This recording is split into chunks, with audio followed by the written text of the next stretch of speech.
Hello বন্ধুরা, চলে যাচ্ছি আমরা ট্রেনে করে অনেকটা দূরে তোমাদের সঙ্গে নিয়ে। যারা এখনও চ্যানেল সাবস্ক্রাইব করোনি অবশ্যই সাবস্ক্রাইব করে সঙ্গে থাকবে, সাথে থাকবে। তো চলো, আমরা ট্রেন ধরে সোজা চলে এসেছি বিহারের ধানবাদ। এখান থেকে আমরা আমাদের গন্তব্যে যাব। এরপরে তোমাদের সমস্ত ডিটেলসটা দেব। আমরা ট্রেন ধরেছি 9:20 ট্রেন ধরেছি ব্যান্ডেল থেকে। হাওড়া থেকে দুন এক্সপ্রেস ছেড়েছে 8:25। তো আমরা সোজা চলে এসেছি ধানবাদ সিটিতে। দেখো, রাত্রির এখন 1:20। তো একদিনের সফরে তোমরা কিন্তু আসতেই পারো এই জায়গাটিতে, যেখানে আমি তোমাদের এখন নিয়ে যাব। সেই দিনটা হোটেলে থেকে আমরা বেরিয়ে পড়েছি পরের দিন সকাল সকাল রাম মন্দিরের উদ্দেশ্যে।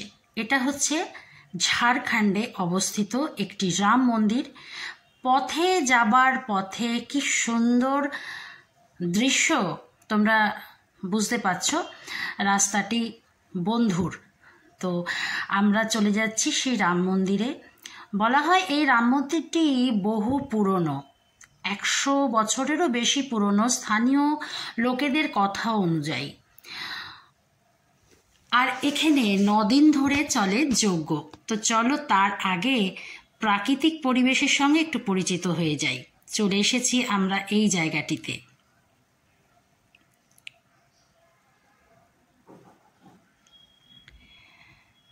এখানে আমরা কিছুটা খাবার খেয়ে নেব। প্রচণ্ড খিদে পেয়েছে, এখন দুপুর 12টা বেজে গেছে। তো আমরা এখন খাবার খাবো একটুখানি। এই দাদার সঙ্গে কথা বলছিলাম, এনার কথা অনুযায়ী এই যে রাম মন্দিরটি, এটি ওখানকার যে এমএলএ ঢুল্লু মাহাতো, তিনি এটাকে নতুন করে সংশোধন করেন। মন্দিরটি খুব খারাপ অবস্থায় ছিল, তারপরে ঢুল্লু মাহাতো এটাকে ঠিকঠাক করেন। তো তার এটা নতুন রূপ, মন্দিরের নতুন রূপ।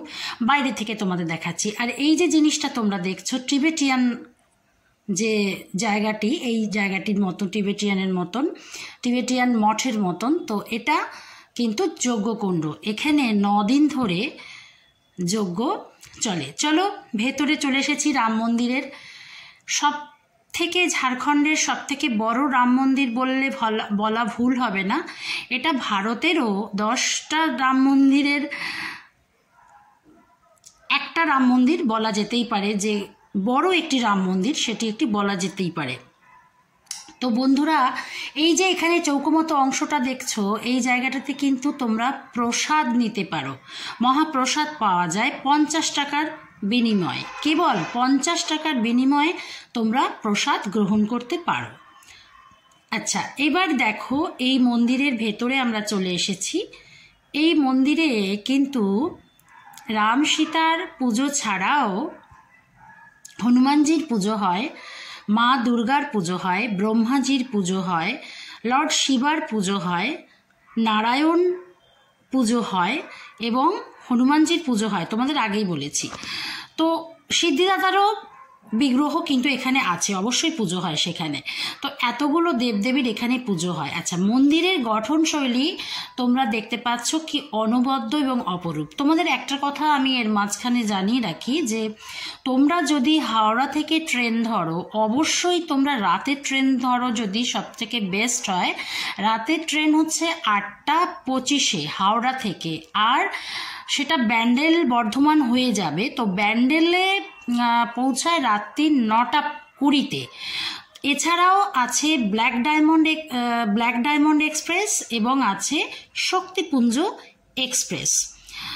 তো তোমরা এই যে কোনো তিনটে একটা গাড়ির মধ্যে একটা গাড়ি তোমরা চুজ করে একদিনের ট্রিপের জন্য, যদি একদিন তোমাদের হাতে সময় থাকে, তার জন্য এই সুন্দর মন্দিরটা তোমরা কিন্তু ঘুরতে আসতেই পারো বন্ধুরা। আর সব থেকে বড় কথা সেটা হচ্ছে এই মন্দিরে ঢুকলে তোমার একটা জিনিস মনে হবে, যে এত সুন্দর এর গঠনশৈলী, মানে চোখ ফেরানোই দায়।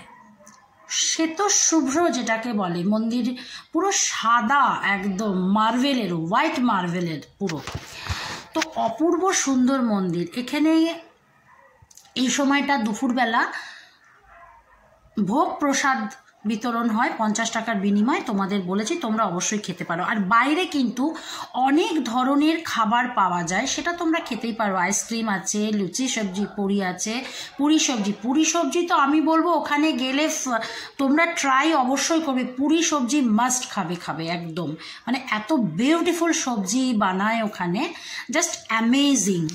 তো তোমরা অবশ্যই এই খাবারগুলো খেতে পারো, খাবারের কোনো অসুবিধা নেই। মন্দিরে গিয়ে তোমরা 12টার মধ্যে যদি পৌঁছে যাও, ওখানে গিয়ে কুপন কেটে নেবে, অ্যানাউন্স করা হচ্ছে কুপন নেওয়ার জন্য, কুপন তোমরা কেটে নেবে এবং ওখানে তোমরা 50 টাকার বিনিময়ে ভোগ প্রসাদ খেতে পারো। আর যদি না খাও তাহলে বাইরের খাবার খেতে পারো। আর আরেকটা কথা, ওখানে কিন্তু পিওর ভেজিটেরিয়ান, পিওর ভেজ সব কিছু পাওয়া যাচ্ছে, কোনো আমিষ খাবার কিন্তু ওখানে পাওয়া যাচ্ছে না।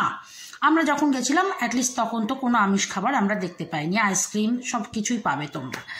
তো 9 দিন ধরে এখানে যজ্ঞকুণ্ড হয়। এটা চিটাহি রাম মন্দির, ঝাড়খণ্ডের চিটাহি রাম মন্দির।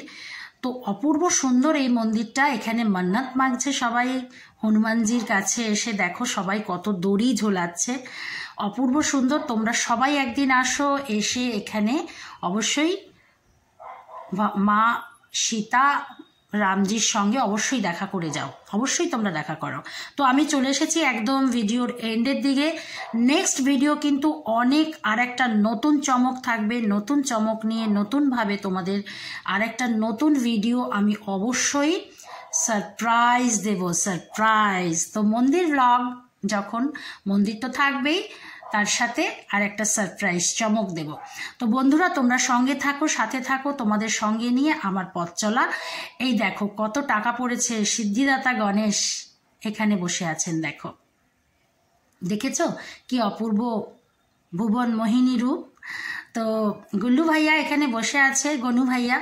তো এরপর আমরা একদম শেষ দিকে চলে এসেছি। এই জায়গাটা কিন্তু তোমাদের প্রথমেই বলেছি, এই জায়গাটা কিন্তু যজ্ঞ হয়, 9 দিন ব্যাপী যজ্ঞ কুণ্ড এই জায়গাটা।